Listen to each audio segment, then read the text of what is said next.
me okay? רגע, You can't hear תבדקי me. Can't hear me. תבדקי גם את Yes. הקליקר. איפה Everything הקליקר? is going so smoothly. הקליקר עובד? It's beautiful. עובד הקליקר? Like, let's check the clicker. It probably doesn't work either. It does work. יש לך פה לחנה? Okay. So thanks for joining us. Thanks for your patience. I got to say I've had two first times this week. One was on Tuesday. I took my first ski lesson ever. And the second one is today. And let's just hope that this goes better than my skiing. So we're here to talk to you about code generation today. And you're looking at this slide, you're probably wondering, okay, what does evolution have to do with using components? And we're here to tell you today that we think that components have everything to do with the evolution of code generation and maybe AI in general.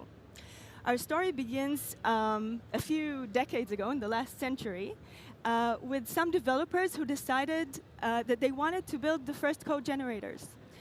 So they did that, but they did it in a rule-based or template-based way. So it wasn't very good. They were very rigid, very naive, and they didn't produce the results that they were meant to. So let's fast forward a few decades. We have Cloud, we have ChatGPT, we have Gemini.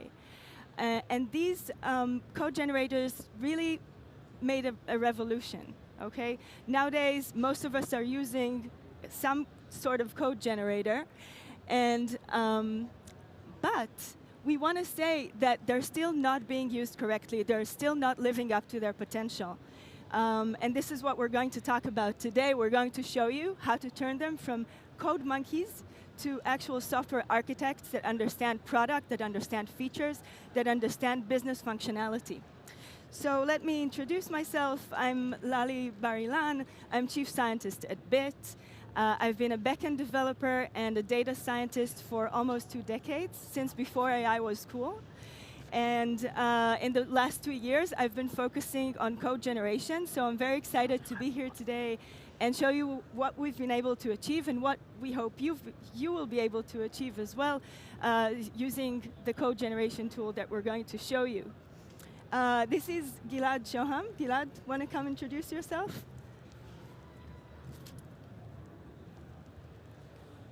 Hi guys, do you hear me? Cool. Do you think AI can solve these problems with display faster than human or slower than human? Who think AI can solve it faster? No one. Okay, so humans are still in control. Cool. So I'm Gilad Shoham. I'm VP of Engineering at BIT, working with Laly in the past 8 years. I'm leading the development team. And apart from this, I'm also an entrepreneur and a mentor for startups, for developers, for team leaders, and an angel investor. I even saw someone in the crowd that I've put some money. Hopefully he's doing their job. And also I have some smart home brand that I have a podcast, a blog, a YouTube channel about smart home. But eventually, like most of you, what I'm doing is writing code most of my time, or in other words, I'm transforming coffee into code, like all of you. But for me, the story is a bit different. In morning, I'm transforming coffee into code, and in the evening, I'm transforming code into coffee. Let's see a quick video. Hopefully the sound will work. Let me know if it works, because I cannot hear. This is how it looks like. Okay, Google, it's coffee time.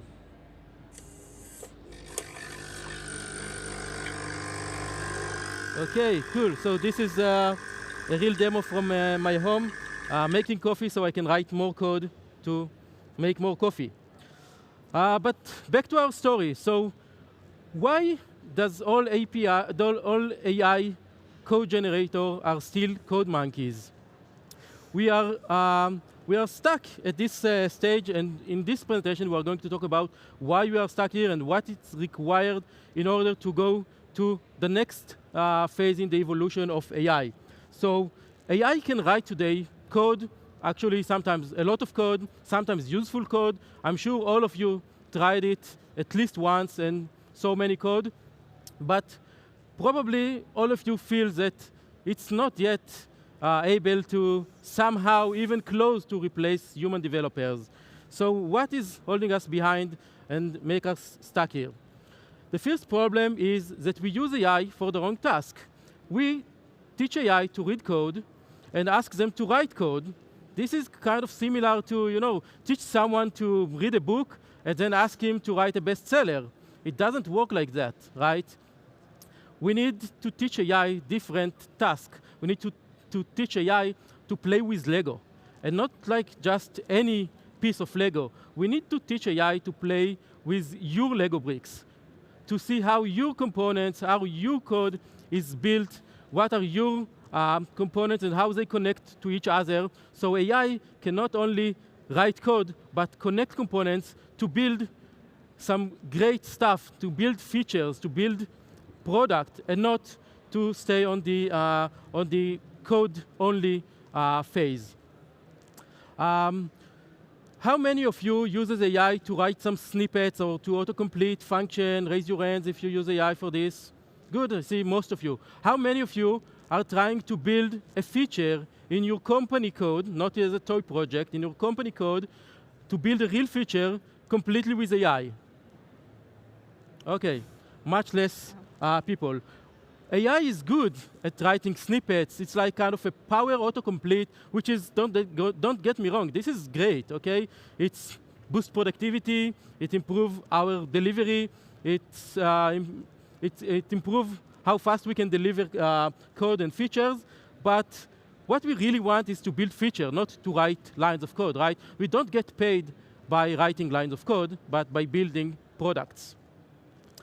The second problem is, how does AI knows about your standard, your tool, your libraries?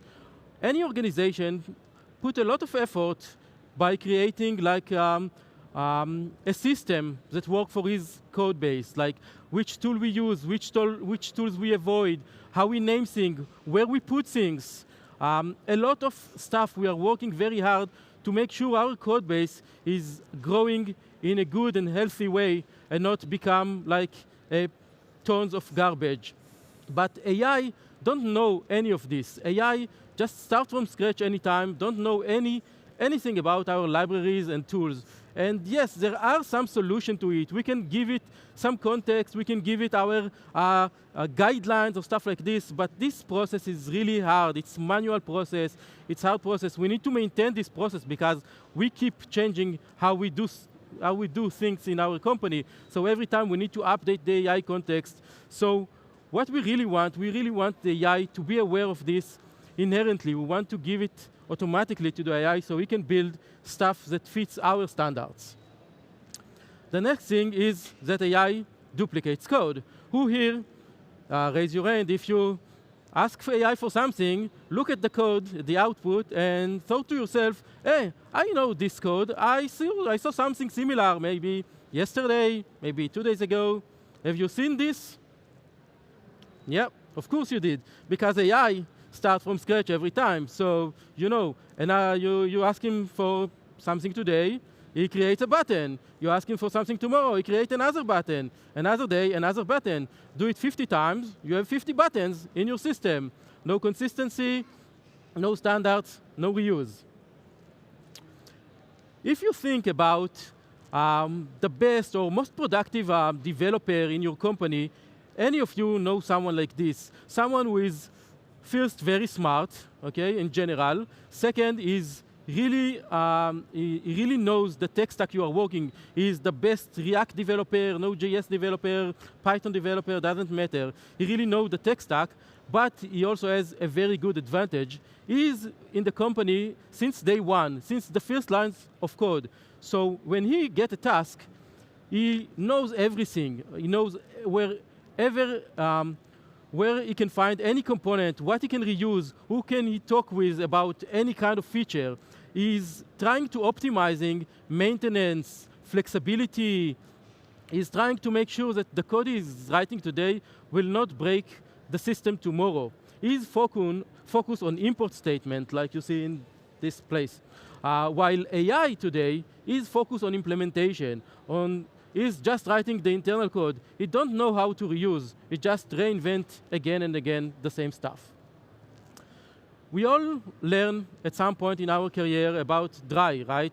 Don't repeat yourself if you don't know it, and how important it is to make sure we don't repeat ourselves, so we keep our stuff consistent. We fix the bugs in one place and not in 20 places, and how much important it is. And we all try to follow it all the time. If you see a function that you write yesterday, it will, you will feel this pain inside of you that this is not okay. But AI today is inherently wet, write everything twice, okay? Actually not twice, it's again and again, even 50 times. Every time, it will start from scratch, writing the same again and again. But when we talk about AI that is wet, as opposed to human wet, this is much more important, because as humans, we are limited by our capability to write duplicate code, because we don't code that fast. And also we have this feeling inside of us that we see that something is not okay if we writing the same code again and again. But AI don't care about it. He's writing code lightning fast. He can write thousands lines of code just like this and duplicate everything. If you try to take a system, a code base, which is, let's say, 10,000 lines of code, and give 100 developers to use AI freely without any restriction, just use AI to develop everything, after a month, your code base will become from 10,000 lines, 1,000,000 lines of code.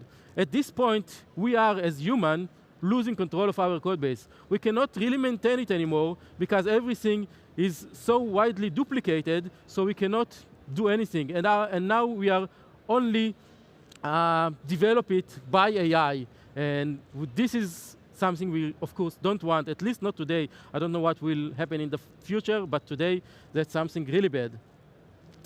So if we take a look on the AI landscape in general today, see this simple chart here, and we have in the y-axis, we have the code base size.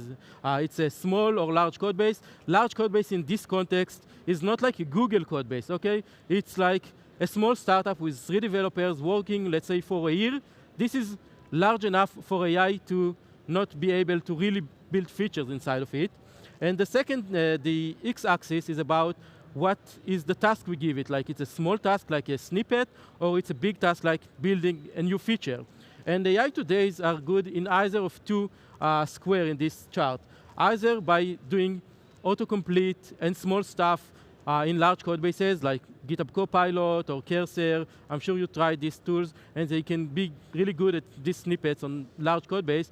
Or the other family is if you try to build a new project, like a toy project, a weekend project, a personal website, you can ask AI, like tools like Lovable and Bolt and many others. Probably during this session, another tool will come out in this hour. And it's good in like, okay, I can build a complete website in 1 prompt, 2 prompts, and it works pretty well because we don't really care about maintenance and scaling this. But what's really interesting is this square on the top right, which is building new features in real code bases. Because most of our innovation as humanity, most of the meaningful code are written inside organizations that build products, and they have large code base, they have many developers, and they need to build features and products. And this is where we want AI to be. We want AI to help us on this place, which we are not there yet. So how we get there, that's a great question. And I'm inviting Laly to talk about it. Okay, so before we start digging in, let's do a little thought experiment, okay? Most of you are using code generation tools, right? So I'm wondering how many of you would let AI just be in charge of your code base. Like if you had to choose between a human developer that's like a really great software architect who really knows your code base and the best AI tool today, who here would rather have the human developer? Okay, that seems like most of you. And who are the brave souls who would relinquish their code to the virtual hands of AI? Hey, you in the back. Great. So I tend to agree, Gilad tends to agree as well, because we think that AI is not living up to its potential for the reasons Gilad explained and for what I'll show you right now. So the thing is, why is it not living up to its potential? First of all, it doesn't see the code base the way that we see it as humans. Second, it doesn't use the code base that we use it as humans. And we're going to go over 4 principles that will help us understand how to turn AI from code monkey to a real software architect who really understands business and product and features. So let's start. I don't know if they can see me on the camera, so I'm just going to go over here. When we look at code, and when AI looks at code, we seemingly see the same thing. We see lines of code, right? But the thing is, there's a very important difference in the way we see it. When AI looks at code, it sees lists of tokens. To those of you who might not know what tokens in our domain are operators, reserved words, variable names, class names, function names, etc. Okay, so this is what it sees. It sees the terrain. Okay, when we look at code, we see much more than that. We see functionality. We see functional boundaries between features, between products, between components. Okay, and this is how we want to teach AI to see code. We want to teach it to see code like this, okay? To understand what a billing service is, or a footer, or a header, or anything like that. We want to teach it to see functional boundaries and think in components. Most of you are probably familiar with what components are, right? I mean, most of us know it from Frontend. So we know headers and footers and buttons and shopping carts, right? But at BID, at our company, we see everything in components. So the backend is also written in components. Any microservice is a component. Any entity, which can also be shared with a frontend, is a component. Any DB handler is a component, okay? So everything for us is a component. What does that mean? A component is a completely independent software, piece of software. It's runnable, and it has everything it needs to be imported and used. First of all, it has its own API.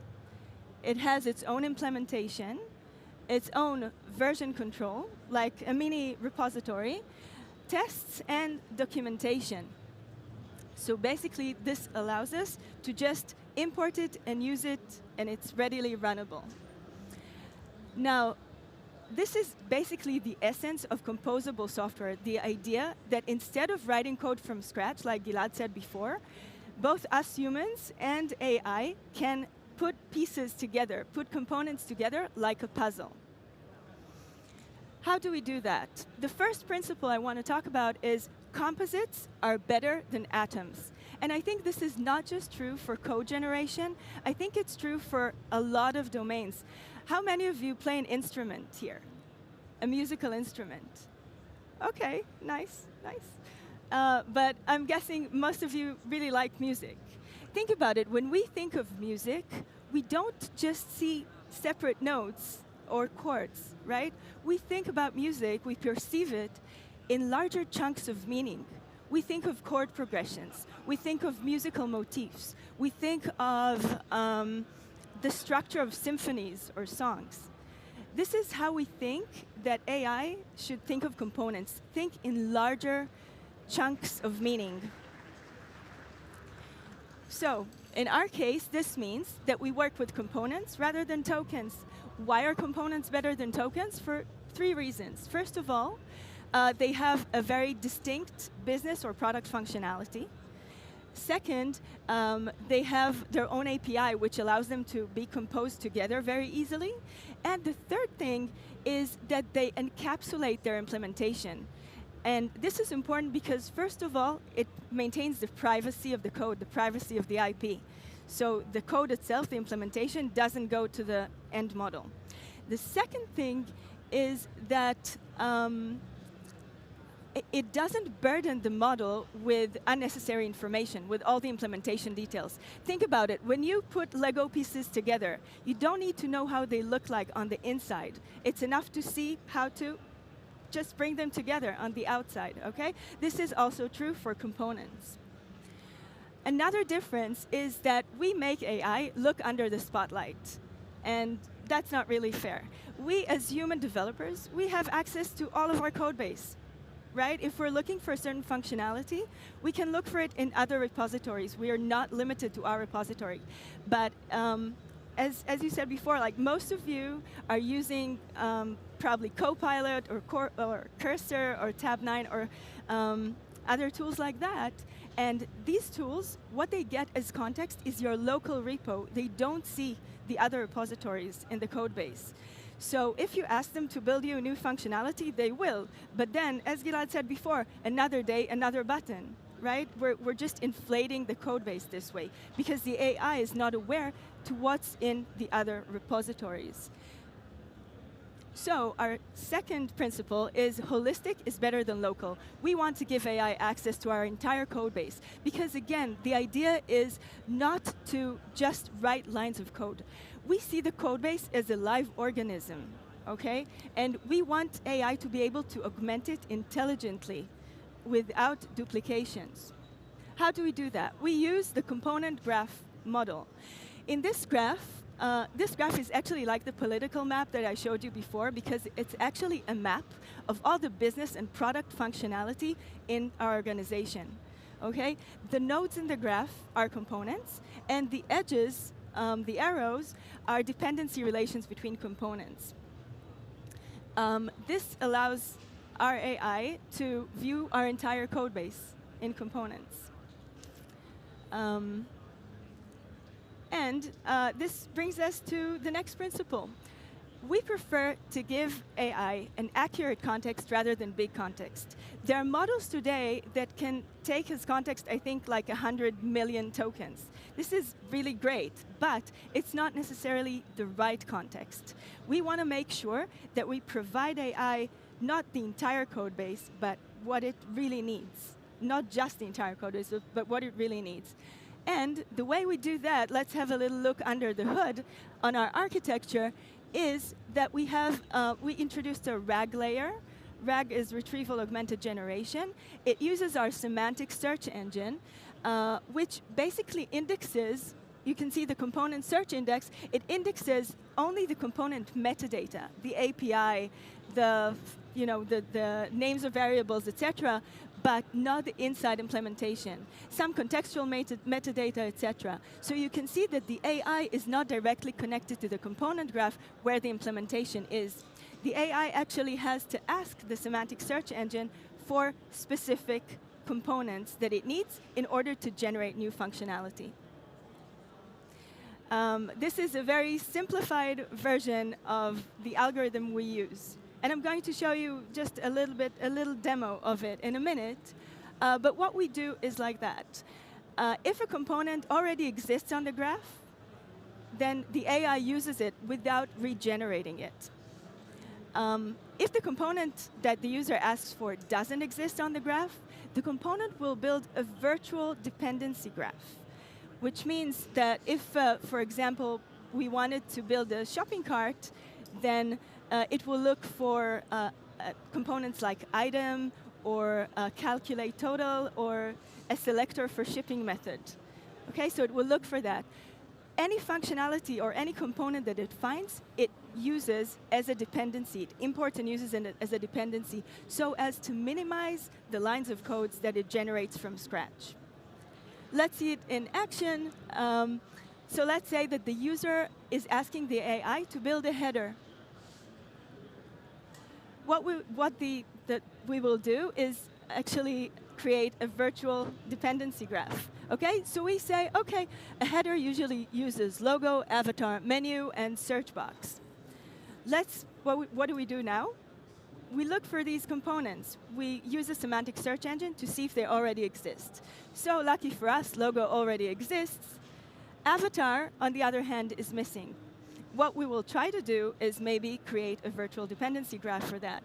But avatar is a really simple component. So no dependency graph, no need. So the AI will actually generate avatar. We go on to menu. Menu was found, but it needs some modifications in order to be used in the way that the user asked. So the AI will make these modifications, and now we have it ready for use.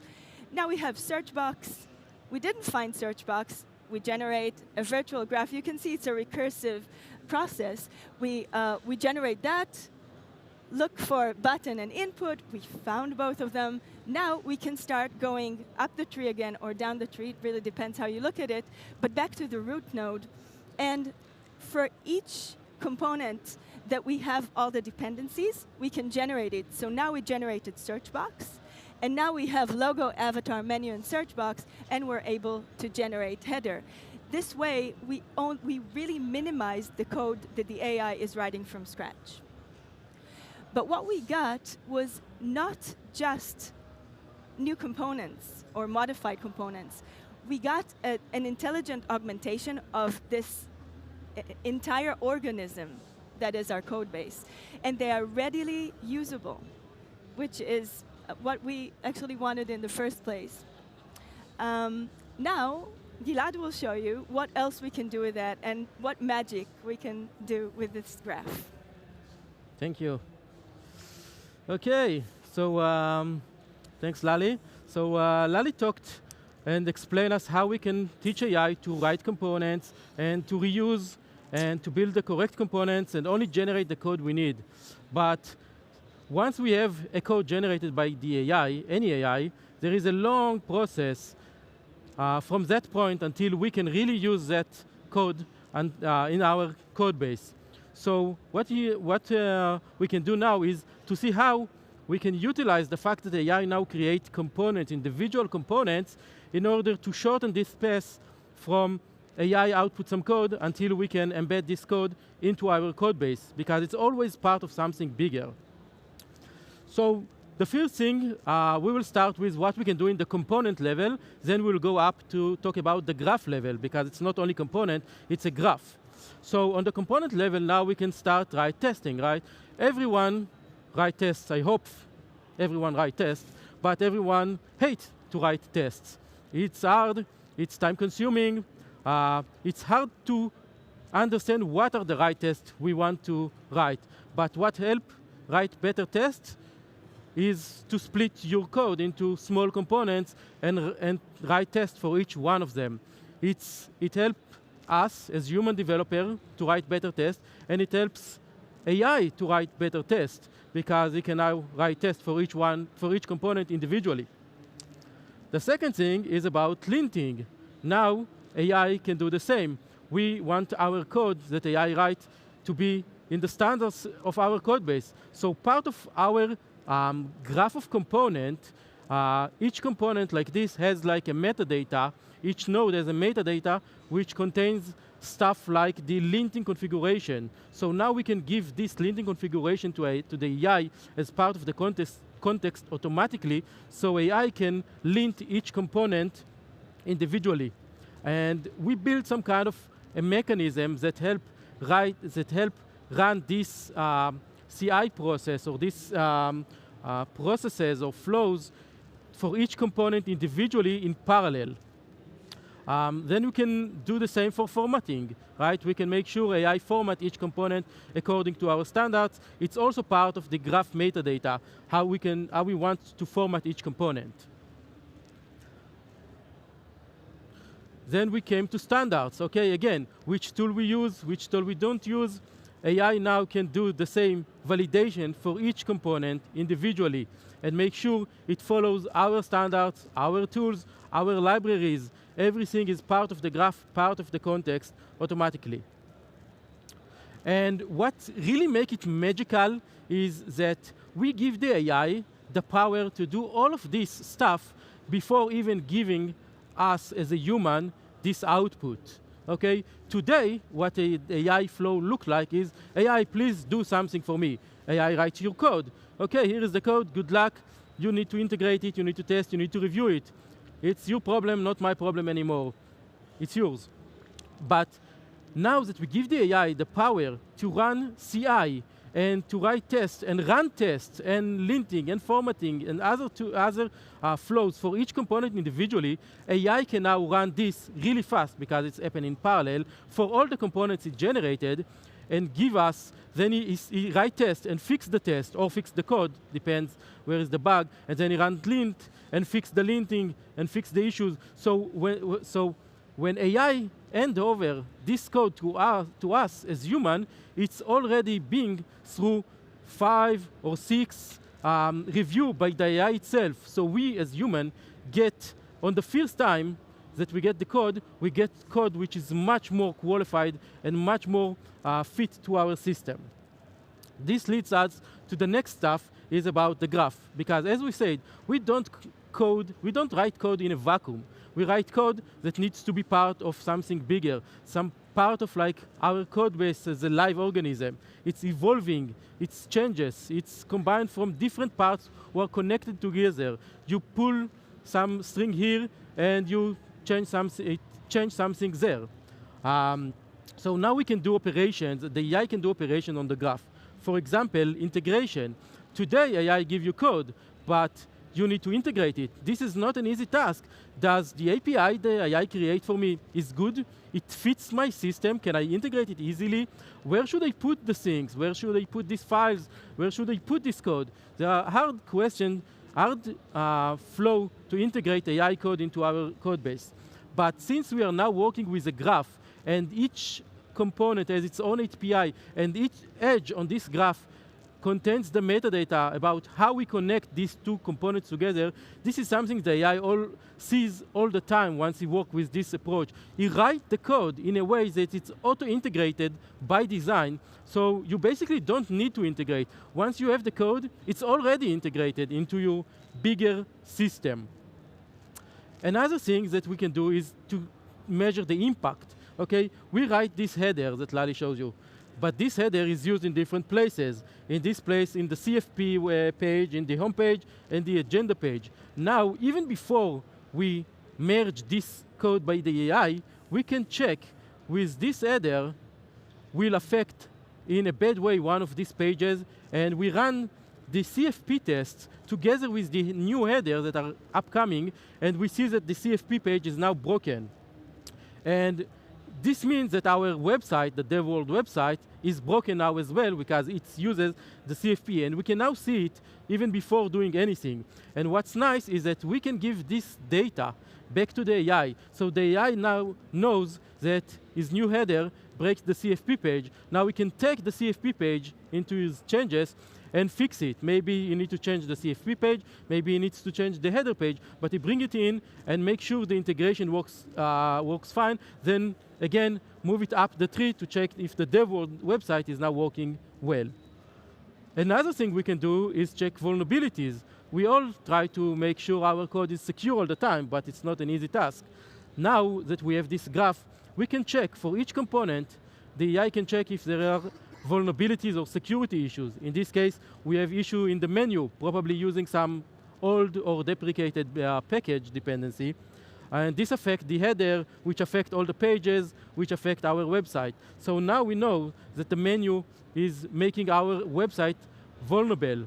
But this, again, is part of the AI metadata and data and context. So now we can tell the AI, show him this graph of vulnerability, and he can fix this vulnerability on the root cause, on the root component, in this case menu, and going up the tree again to make sure we don't have any security issues left.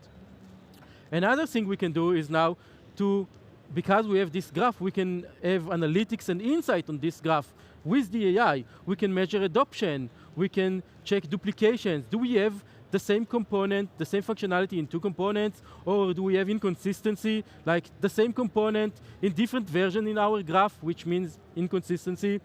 Do we have like out-of-date components in our graph? We can now do many, many more stuff with our graph. And not only for us, we can do this together with the AI. We can now ask the AI question about our code base. We can ask the AI, if I change the towel component, how many components will be affected? The answer, of course, I hope you know, is 42, right? And we can ask him other questions like, do I have duplicates? What is out of date? What inconsistencies, issues I have in my system? And it's now part of our discussion with the AI. It's bringing a lot of new capabilities to our relationship between us, our code base, and the AI. This leads to finally get an enterprise-ready output from the AI. Output that is tested, that is maintainable, that is consistent with our code base, that is integrated, that is reusable by our code base. We basically, now, instead of inflation, we get like a Fibonacci effect. Tomorrow's AI equals today AI plus yesterday AI. The components AI generate today and the component AI generated yesterday can be used by the AI tomorrow to generate new features and new components composed from these components. This gives us much better and healthy code base during the long run. The last step is how, okay, since we have some delay and I want to do a quick demo, we will skip the autonomous AI. So I will going back to do the demo from there because the computer is there. We'll do quick demo, then I will come back to say a few last words. So don't go anywhere, please. We'll go there. Sorry for this.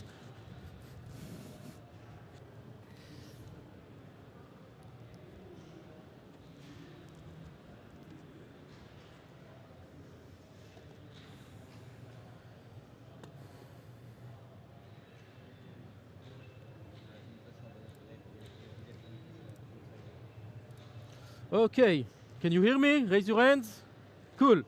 That's a bit weird to do it from behind of you. So this is Hope AI, and it works in the system in the way that we just explained you. So I asked it in this morning to generate a website for our conference. This Devworld website should have a homepage, agenda page, call for papers, and attendees page. And now you can see that the AI show us which kind of base features it needs to build. Its design system, it's the platform itself. Don't see this. Okay, cool. Well, let me enlarge this a lot. It's better now. Let me close this and enlarge it a bit better. Now, can you see? Cool. So, so it lists the features that we want to build, and then what it creates, it starts to generate components. Okay, this is just one prompt, and you can see it generate 75 components doing this. So it starts with building our design system. It starts with building our theme, button, link, heading, okay? And for each one of these components, we'll take a look in a second. Okay, this is the platform itself. This is like the application that compose all these features, okay? And you can see like the header, for example, and you can see this is new header, but it's already using the link that the AI created and the logo and the themes that we created before, okay? So we have like business domains, the platform, we have the speaker's business domain, we have the attendees, and for each one of them, we generate component that uses other component. If we, this is like a new, a plain organization, but if we have components that we created yesterday, the AI can now use them as well and don't need to regenerate them. And if we want to look, if we take a quick look on some code, we can see that each one of these features has, for example, a real backend, okay? So this is, for example, the call for paper features, and it has a GraphQL schema, okay? It's not just a front end, it's complete backend, okay? And it registers queries and GraphQL schema and stuff like this. And we can see, for example, in the attendees list, I will enlarge this as well. Sorry. Okay, better, I think. Let me close this so we can see it a bit better. So you can see that we have the attendees list component, and this attendees list has also documentation for this specific component. Okay, I don't know why it's not, okay. So we have documentation for this component, and we have test for this component specifically, and we have example for these components. Let me, okay. Let's go back. So we have tests for this specific component. We have examples like stories for these components that we can see it rendered in different states. And this is true for any of the components we generated. So now we get a very, very qualified output that we can really use. These components are better than many developers will write as of now. So let's say a few more words because we need to get off the stage in a second. So just a few last words. Cool, I will go back to the stage. You see my screen? Why it's not working? Yes, cool, I'm going back.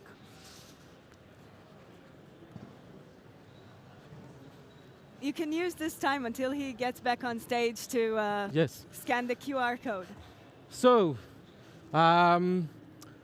we are going to release OpenAI really soon as beta. So first, let's do something cool. Take off your phones, even if you already scanned it. And what we are doing now, you will scan the QR code and fill your details, and I will do a selfie, and it will look like you are taking a picture of us, so we will feel better, and that would be really great. Take up your phones. One like this, another one. Cool. So after you scan this, another one important thing, and we finish, another QR code. And come visit us yes. in our booth. Yes, 16E. come visit us. We are over there on the left corner, next to the IIan food truck. Yeah. This is a feedback form, so you can scan this as well, and it will really help us to improve our presentation for the next time. And we really appreciate it. Hope you enjoy, and we are on time, which is great.